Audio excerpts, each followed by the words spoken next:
En el primer libro de Vitruvio habla el arquitecto, quién es y qué herramientas le ayudan para desarrollar su labor.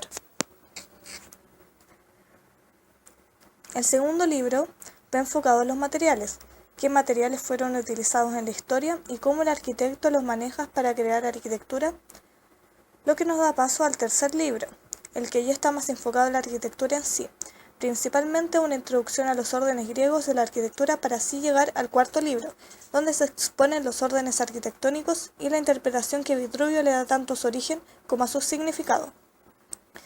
Así tenemos el primer orden, mencionado, que es el orden dórico, que nace en la ciudad de los dorios de la denominación que se le dio al templo de Apolo Panonio, donde notaron que se construyeron inicialmente este tipo de templos.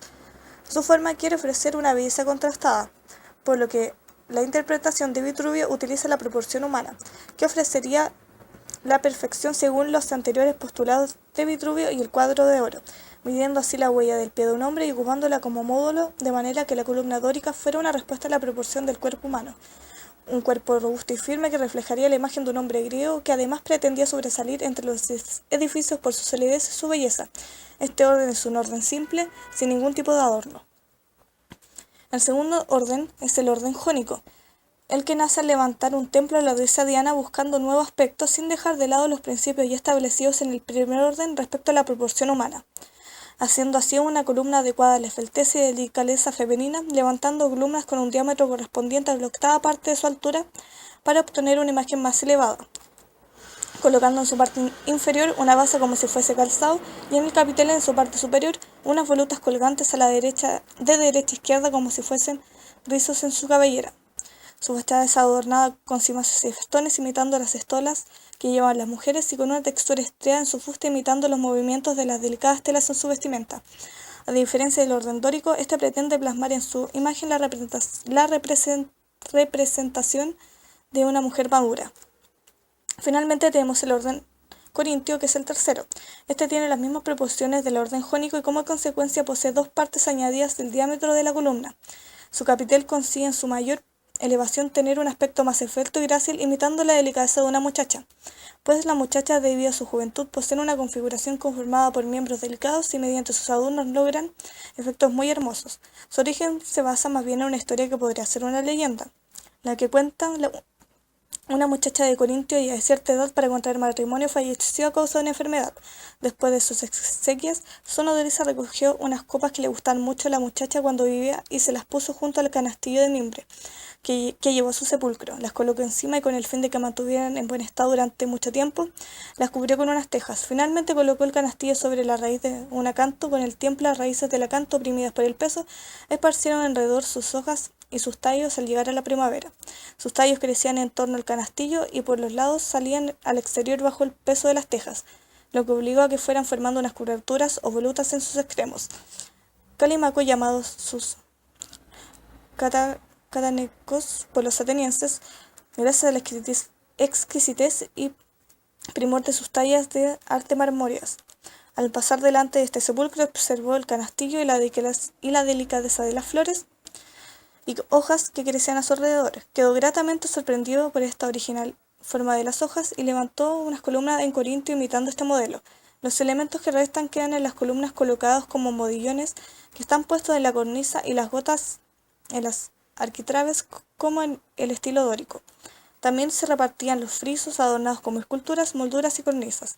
La parte superior de su columna será adornada de tal manera que una parte represente las hojas y otra parte las hojas intermedias y la tercera para los tallos, cada una de una misma altura.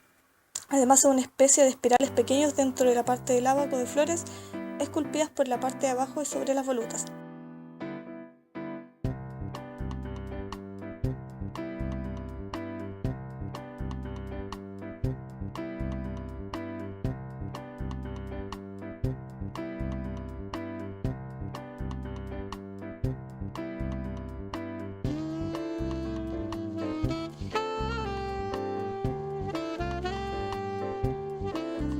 Finalizar en el cuarto libro se denominan las celas y los pronaos, que desde los órdenes y sus proporciones comienzan a desarrollarse los templos.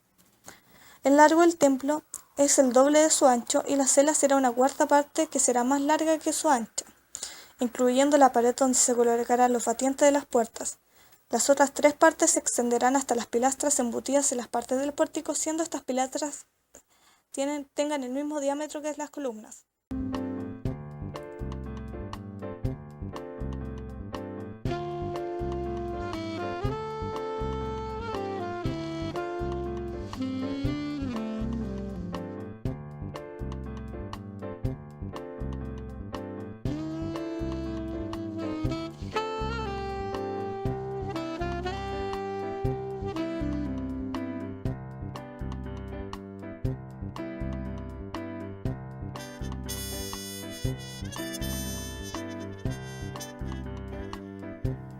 Las columnas inferiores tienen igual altura que las columnas de la fachada, pero sus diámetros irán disminuyendo de la siguiente forma.